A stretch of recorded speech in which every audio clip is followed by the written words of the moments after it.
les représentants des départements ministériels, ministère de l'économie et du plan, ministère du pétrole et des énergies renouvelables, ministère de la justice, ministère du tourisme, bien sûr. Mesdames, Messieurs les présidents des organisations d'employeurs, Messieurs les présidents des organisations d'employeurs,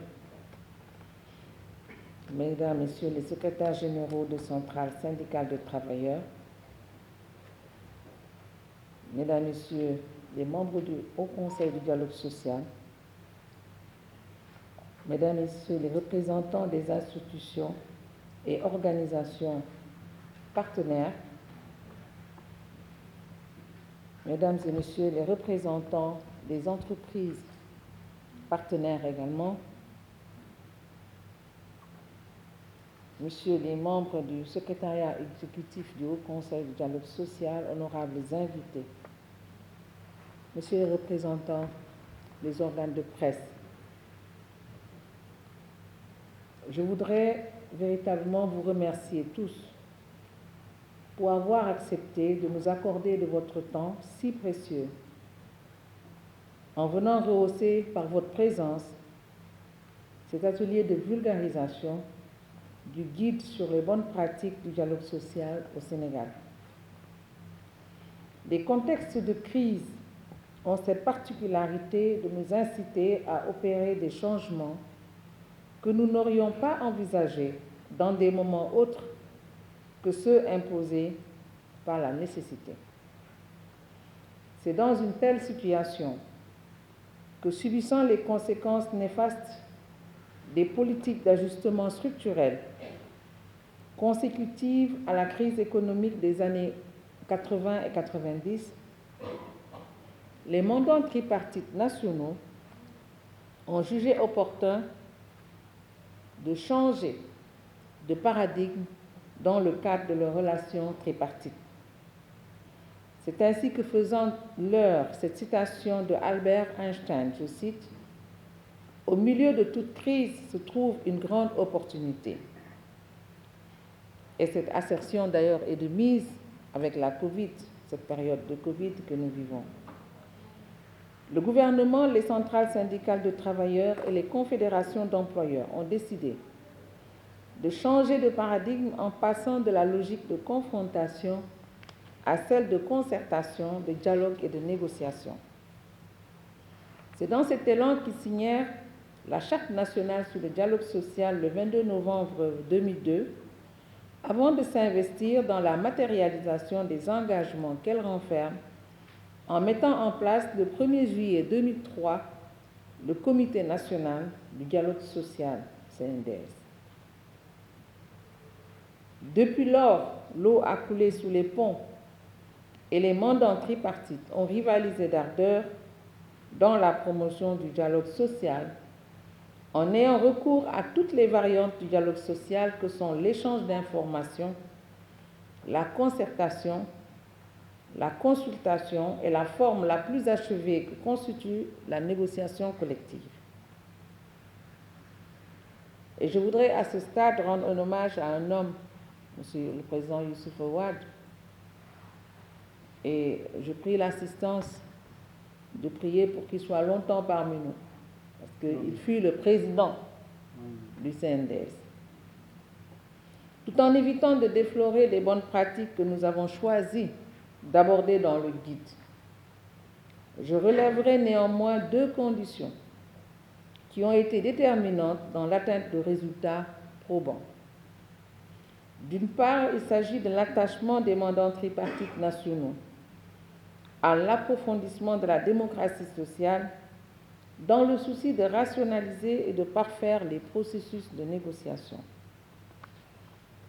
Cette voie que d'autres pays n'ont pas empruntée leur a permis de s'accorder autour de consensus générateurs à la fois de croissance économique soutenue, de progrès social continu, mais aussi de stabilité sociale sans laquelle il n'est point possible d'entretenir le cercle vertueux croissance, développement.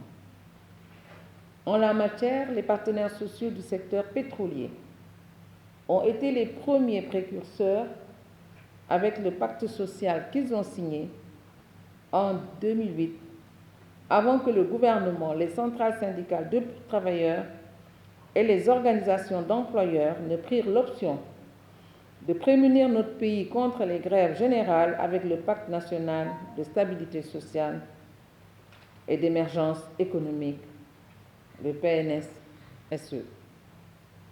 C'était dans une autre vie, avec un collaborateur membre du secrétariat exécutif de l'institution. Et c'est vous dire que la vie est un long cours, peut-être pas tranquille, mais je pense que c'était un acquis majeur, le premier pacte dans le pétrole que j'ai eu à négocier avec des personnes qui sont dans cette salle, et M. Sarah Konaré, du secteur du pétrole, secrétaire général, et avec Dame Fall, qui était mon collaborateur au niveau du ministère du Travail et de la fonction publique. Mesdames et messieurs, la seconde condition que j'ai retenue est l'engagement indéfectible de tous les mandants tripartites et en particulier la forte volonté politique du chef de l'État et du gouvernement à faire du dialogue social le socle de leurs relations et de la gouvernance publique et des entreprises. Au-delà de l'institutionnalisation du dialogue social, matérialisée par le relèvement du Comité national du dialogue social au rang de Haut Conseil du dialogue social, Son Excellence M. Macky Sall, président de la République, a de manière constante eu à initier l'organisation de plateformes nationales ou sectorielles de dialogue autour de problématiques liées au monde du travail. J'en donnerai pour exemple la conférence sociale que M. Eliman Diouf a citée tantôt, dont les travaux de la deuxième édition consacrée à la retraite ont abouti à l'amélioration des pensions de retraite servies par l'Institution de prévoyance retraite du Sénégal et le Fonds national de retraite du Sénégal, pour lequel les travaux sont toujours en cours.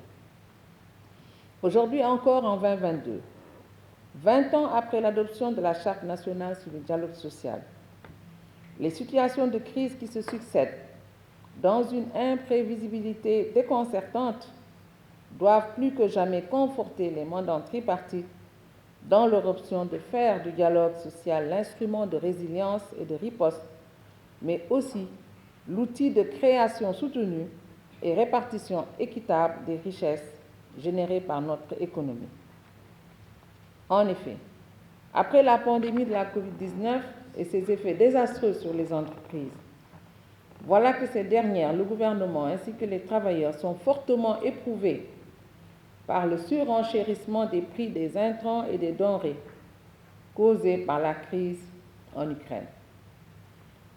Les meuniers aujourd'hui sont à l'ordre du jour. J'ai eu cet appel, un long appel téléphonique avec quelques meuniers, et je pense que là aussi, il y a quelque chose à faire. Mesdames et messieurs, ce guide que nous vous proposons n'est pas un miroir pour contempler béatement, excusez-moi le terme, les performances réalisées par notre système de dialogue social. Il s'agit plutôt d'une entreprise de mémorisation du chemin parcouru par le gouvernement et les partenaires sociaux en matière de dialogue social. Il s'agit aussi et surtout d'un appel à redoubler d'efforts dans le cadre, d'une part, d'un environnement des affaires encore marqué par les exigences de productivité et de compétitivité, d'autre part, d'un contexte national où les usagers du service public expriment de fortes attentes en termes de qualité et de célérité dans la délivrance des prestations.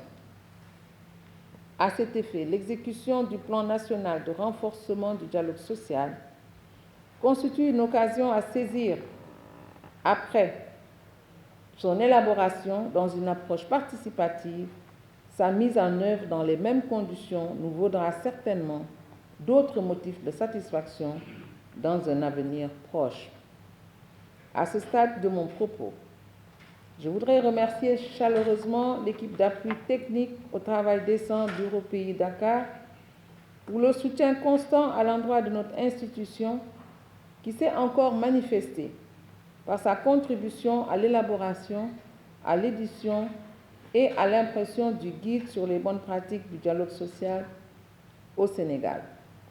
Le directeur, M. Draman Aïdara, absent du territoire national avec pratiquement toute son équipe, est actuellement en mission à Praia et me charge de vous transmettre en tout cas à toute cette assemblée ses sincères salutations.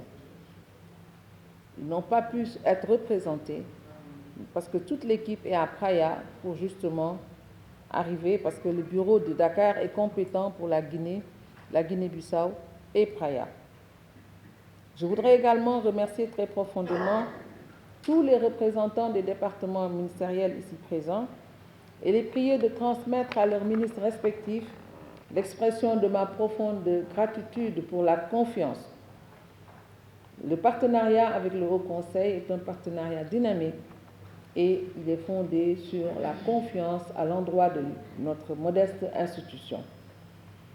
J'exprime aussi toute ma reconnaissance à l'ensemble des membres du comité de rédaction qui sont ici présents et qui pourront, s'ils peuvent se signaler, M. Amadou Massarsar, que j'aperçois, M. l'expert Barry, levez-vous qu'on vous regarde quand même, Sarah Konaré, exécutif, Fatou Bintou Yafa, je les ai aperçus, ils se cachent, hein, le vice-président Diallo, le comité de rédaction. Il fallait puiser tout ce que nous avons en expertise interne pour travailler autour de ce projet. Je les félicite, secrétaire exécutif, il n'a pas voulu se lever. Barry est derrière les caméras, mais j'avoue que ça a été un long travail. Mais M. Eliman Diouf l'a dit, il faut qu'on ait l'habitude d'écrire, de documenter ce que nous faisons. Et le projet, on verra au moment de l'exposé, je ne vais pas sortir les secrets. Le BIT nous a dit, et je le dis modestement, aujourd'hui, vous l'avez un peu dit, parce que vous dites que les autres pays s'inspirent de l'excellence du Sénégal. Ils nous disent, partout où on va, on nous dit le Haut Conseil du Sénégal, ils veulent dupliquer, mais il faut documenter ce que vous faites. Et c'est comme ça que nous avons pu obtenir ce financement pour faire le guide, pour que les autres pays, on est dans la même zone, puissent s'inspirer de quelques en tout cas, réformes que le Sénégal a eu à mener dans le cadre de l'approfondissement et de la démocratie sociale, mais surtout pour avoir un dialogue social de qualité. Madame la Présidente du Haut Conseil, honorables invités au niveau de la table, mon collègue du patronat Maïssa, M. Diouf, M. le représentant du gouvernement, honorables invités aussi ici présents, à regarder la salle, on voit quand même que le thème qui est abordé aujourd'hui est un thème qui intéresse beaucoup de monde, beaucoup de nos compatriotes. Je commencerai d'abord par remercier Madame la Présidente pour son investissement personnel depuis plusieurs années dans les causes, je ne dirais pas simplement du dialogue social, mais dans tout ce qui peut faire avancer le pays. Et Madame la Présidente, ce n'est pas un hasard qu'aujourd'hui, nous nous retrouvions ici pour parler justement du dialogue social dans des périodes où nous en avons vraiment besoin. Et je sais que vous vous investissez de manière tout à fait importante pour qu'on parvienne dans notre pays à se parler sereinement. Cela est important à plus d'un titre. D'abord, nous sommes une nation de tradition orale fondamentalement. Et le dialogue, pour ne pas dire la palabre, est une de nos composantes spécifiques qui nous a toujours permis de vivre en parfaite harmonie dans le pays. Souligner aussi que le dialogue est aussi un acte constitutionnel reconnue par nos textes. Et je pense que Madame la Présidente, dans son allocution, l'a soulevé, que nous avons une base institutionnelle solide qui nous permet de dialoguer et d'essayer de trouver des solutions à nos problèmes, parce que des problèmes, il y en aura toujours, mais ce qui est important, c'est de démontrer à chaque instant notre capacité à se parler franchement et à essayer de trouver des solutions. Le monde actuellement, comme vous le constatez aussi, est dans une effervescence particulière. Au plan interne, je l'ai souligné, mais au plan externe et sur des points qui bouleversent nos structures sociales fondamentalement. Nous le voyons avec la perte de pouvoir d'achat que nous constatons, les difficultés que nous voyons dans nos entreprises. Et c'est l'occasion, Madame la Présidente, à travers ce forum, de pouvoir échanger fondamentalement sur les mécanismes qui pourraient être mis en œuvre pour qu'on essaie de trouver des solutions internes aux problèmes qui se posent dans notre pays. Vous avez souligné dans le document l'importance du dialogue, mais le dialogue aussi ne s'improvise pas. Et aussi bien il est nécessaire d'avoir des capacités de formation des acteurs, aussi il est nécessaire d'avoir parmi ceux qui animent ce dialogue des personnes de bonne volonté qui sont mues par l'intérêt général du pays pour qu'on puisse avancer dans la vérité. Cela, Madame la Présidente, j'ai eu l'occasion par nos échanges réguliers de constater que dans le monde du travail, chaque fois que des crises ou des velléités de contradictions importantes s'imposent, vous vous êtes investi personnellement avec les membres du Haut Conseil pour trouver des solutions. Récemment, nous avons échangé sur une crise qui concernait une partie du patronat et nous-mêmes, nous n'avions pas besoin de nous investir. Vous avez pris le problème à bras-le-corps pour accompagner les parties à trouver des solutions satisfaisantes. Je crois que mon collègue M. Diouf l'a souligné, tout a été dit dans ce pays, tout a été documenté, tout a été bien réfléchi. Le problème, c'est l'application des décisions qui dorment dans les tiroirs. Et je crois qu'il faut qu'on ait le courage de reconnaître qu'il est temps que l'on passe à l'action dans beaucoup de domaines. Il est temps aussi que l'on mesure la nécessité de prendre des engagements que l'on est capable de tenir, aussi bien du côté du gouvernement que des relations entre les employés et les employeurs. Je crois aussi que le pacte social est quelque chose qu'il faut réchauffer autrement, Madame la Présidente. Le monde a fondamentalement bougé et nous devons nous recentrer sur nos capacités internes. Les difficultés sont telles que les variables exogènes échappent totalement à nos décisions internes dans beaucoup de domaines. Alors que nous avons ici des potentialités et une culture sociale qui nous permet de trouver des solutions à nos problèmes.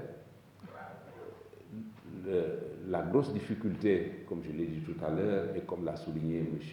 Diouf, c'est qu'on n'arrive pas à rendre concret les écueils que nous rencontrons dans notre pratique de tous les jours. Je pense qu'il n'y a pas meilleur endroit que cette cérémonie pour qu'on puisse se parler, aller au fond des choses, mettre sur la table sans tabou tous les problèmes qui concernent les dialogues sociaux dans notre pays. Remercier l'ensemble des partenaires sociaux, avec lesquels nous avons eu à avoir des échanges, des négociations, pour dire que partout, malgré les difficultés, nous avons toujours rencontré des oreilles attentives qui cherchent à trouver des solutions pratiques pour le bien-être des populations, pour le bien-être du pays. Madame la Présidente, j'insisterai encore pour terminer sur la nécessité de finaliser les réformes au plan de l'IPRES, au plan de la Caisse de sécurité sociale. C'est important. Il faudrait que nos vaillants travailleurs qui ont pu, après de durs labeurs, accéder à leur retraite, puissent vivre décemment. Cela est important. Et je pense que vous-même, dans les différentes approches que vous avez développées tout au long du document, vous n'avez pas perdu de vue tous ces aspects qui font le ciment d'une bonne nation. Je remercie l'ensemble des personnes ici présentes et je n'en attends pas moins dans les teneurs qui vont suivre dans les discussions et je vous prie de comprendre que c'est des pieds levés simplement parce que j'étais en déplacement que j'ai tenu personnellement à assister à cette rencontre qui est d'une grande importance pour moi. Je vous remercie. Par rapport aux préoccupations des travailleurs. Donc un guide qui permet de retracer ce que nous n'avons pas l'habitude de faire en Afrique et au Sénégal particulièrement. Souvent, nous produisons beaucoup de documents, mais nous ne les documentons pas, nous ne les mettons pas au profit des autres. Et souvent, nous avons l'habitude même d'être une bibliothèque pour les autres pays qui viennent piocher dans nos réalisations et qui vont aller l'appliquer dans leur pays. Je voudrais donc, pour ne pas être très long, insister sur quelques points de ce guide, à savoir le premier que j'ai pris au volet en lisant un peu le document, c'est l'institutionnalisation du dialogue social au Sénégal. C'est vrai qu'on est passé par plusieurs étapes. Il y avait le CNDS, dans le Haut Conseil, et il y a l'ensemble des autres structures du ministère de tutelle, des ministères de tutelle, qui agissent pour la mise en œuvre du dialogue social dans notre pays. Je pense que nous avons en tout cas intérêt à faire en sorte de renforcer la cohésion entre ces différentes structures. Et c'est dans ce sens-là que l'institutionnalisation du dialogue social sera profitable à toutes les parties, travailleurs comme patronat, comme gouvernement. Au Sénégal, nous avons effectivement signé beaucoup de pactes sociaux. Au plan national, il y avait le premier pacte social, l'émergence, qui est en cours d'évaluation et qui est en cours de toujours finalisation de second pacte. Mais dans les entreprises aussi, il y a des pactes qui ont été signés qui permettent de pouvoir, à l'issue du dialogue fécond, de pouvoir dire que nous avons fait un pas. Voilà ce que nous pensons pouvoir faire pendant 2 ans, pendant 3 ans. Ce n'est pas une mauvaise chose en soi, mais ça ne devrait pas aussi être un facteur de blocage pour les organisations à toujours continuer à dialoguer à l'interne comme à l'externe. Je pense que l'autre élément dynamique, c'est les négociations collectives et les points de convergence qui existeront toujours entre le patronat et les travailleurs. Que ce soit dans le secteur privé, que ce soit dans le secteur public, nous avons connu quand même ces dernières années, particulièrement cette année, beaucoup d'engagement du gouvernement à travers les accords qui ont été obtenus avec les différents secteurs, que ce soit la santé, l'agriculture, aujourd'hui l'éducation. Nous pensons que c'est des pas importants qu'il faudrait que nous ayons un monitoring de suivi qui permette effectivement d'éviter ce qui s'est passé les années précédentes, avoir signé des accords et revenir pour dire on n'a pas appliqué, on a mal appliqué, etc. Je pense que le processus en tout cas de suivi est en marche Nous avons entendu en tout cas un bon retour des premières étapes de la mise en place du comité de suivi des accords dans le secteur de l'éducation, qui doivent suivre, évaluer la mise en œuvre de la première étape et voir comment, s'il y a parce qu'il y aura toujours des difficultés dans la mise en œuvre, voir comment corriger pour que ça soit vraiment profitable à toutes les parties et que le dialogue puisse s'instaurer et que nous puissions vraiment accompagner ces différents secteurs. La conférence sociale, nous en sommes, je pense, qu'à la préparation d'une prochaine conférence sociale. Mais nous, en tant que partenaires sociaux, nous insistons sur la mise en œuvre des conclusions des conférences. Nous prenons beaucoup d'engagements, nous prenons beaucoup de résolutions. Ne serait-ce que la dernière conférence sociale sur les retraites. Je pense, sous le contrôle de la présidente ici, la mise en œuvre tarde à connaître plus, que ce soit au niveau du FNR comme que ce soit au niveau de l'UPR. Les piliers qui devraient suivre pour permettre aux travailleurs d'améliorer leur retraite